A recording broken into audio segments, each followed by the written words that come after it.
Welcome back to Explaining Everything, the channel where we dive into the stories and mysteries behind everyday things. Today's question comes from one of our curious viewers, Terminid Killer 98. Thanks for the great question, Terminid Killer. You asked, what is mouthfeel, and why do chefs love it so much? At first glance, mouthfeel sounds like something a toddler invented while chewing on a shoelace. But no, this is real culinary science. It's not about how food tastes. It's about how food feels in your mouth. And to chefs, that matters a lot. Let's bite into this one, right here on Explaining Everything.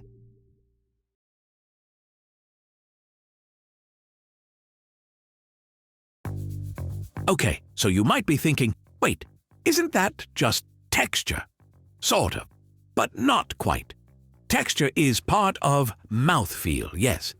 But mouthfeel is the full VIP sensory experience. Temperature, moisture, chewiness, crunch, creaminess, slipperiness, even how your tongue vibes with the food. Think of it as the food's personality on a blind date with your mouth. For example, have you ever eaten a stale potato chip? The flavor's there, technically, but the moment it hits your tongue, your brain screams, something is deeply wrong.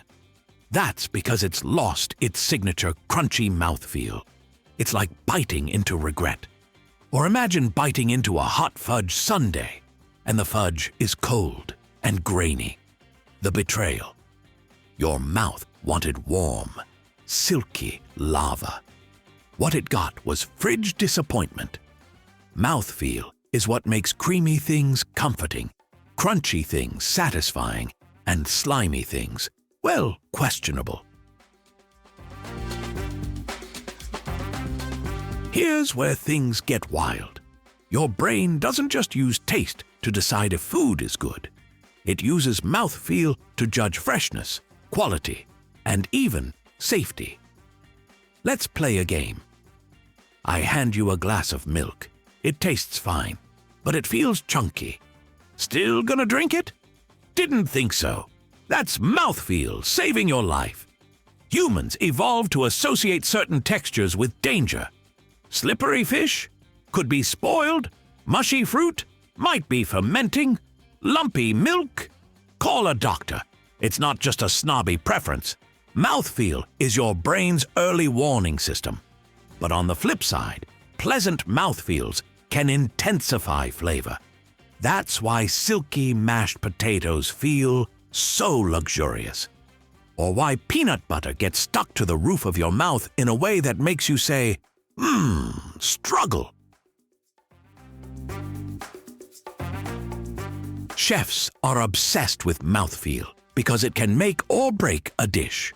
You can have perfect seasoning, perfect plating, but if the texture's off, it's over. That's why chefs engineer mouthfeel like it's rocket science. They don't just cook, they calibrate. Take ramen. It's not just about the broth or the noodles. It's about how the noodles bounce when you bite them. They shouldn't be mushy. They should be chewy. Al dente's slurpier cousin. Or chocolate. Real chocolate doesn't just melt. It blooms on your tongue. Smooth, rich, a little decadent. If it melts too quickly, it's waxy. Too slowly, it's plastic. There's a Goldilocks zone, and mouthfeel finds it. Let's talk about crunch for a second. Humans love it. That satisfying crack when you bite into a chip or a crusty baguette. That's not just noise, it's a mouthfeel moment. In fact, food scientists have found that sound actually enhances mouthfeel. Your ears team up with your mouth to judge how crispy something is. That's why soggy cereal feels like betrayal.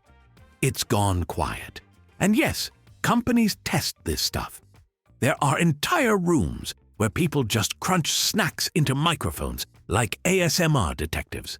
They measure crispness levels. It's serious business. Imagine that on your resume. Professional crunch analyst.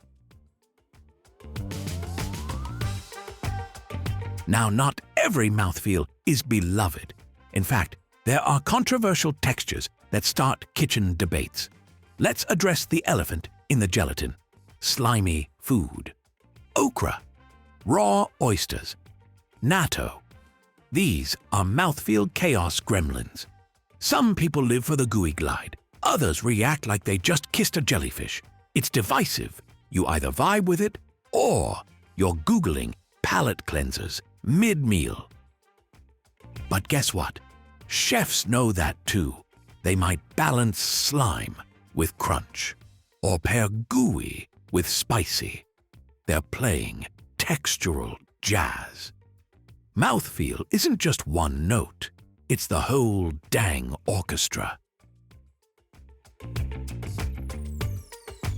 Here's the thing. You don't crave just flavor. You crave the feeling of eating something. That's why you can eat a whole bag of chips and still not feel full, but you felt satisfied. Chefs harness that. They know how to make your mouth do a happy dance. Crispy fried chicken skin? Yes. Creamy mac and cheese with a crispy breadcrumb top? Say less. Cold soda fizz tickling your tongue? That's carbonated bliss, baby. Mouthfeel is the reason texture combos exist. Smooth hummus plus crunchy pita. Juicy burger plus toasty bun. Ice cream plus cookie chunks. Our mouths love contrast. It keeps the experience exciting. Mouthfeel is the way food feels in your mouth, and chefs are obsessed with it because it's the secret weapon of satisfaction. Flavor might get all the glory, but mouthfeel is the unsung hero of every great meal. It's why we love buttery mashed potatoes, crispy bacon, chewy mochi, and frothy lattes.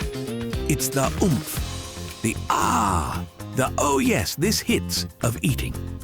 Next time you're eating something amazing, pause for a second. Is it the flavor? Or is it how it feels? Odds are your tongue knows the truth. If you learned something new about the way we eat things, don't forget to like, subscribe, and if your snack has a good crunch, maybe record it for science.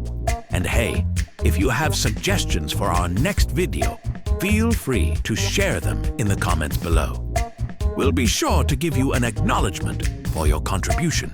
Thank you for tuning in, and join us next time here in the channel that answers all the why, what, who, where, and how questions you've always wondered about, here on Explaining Everything.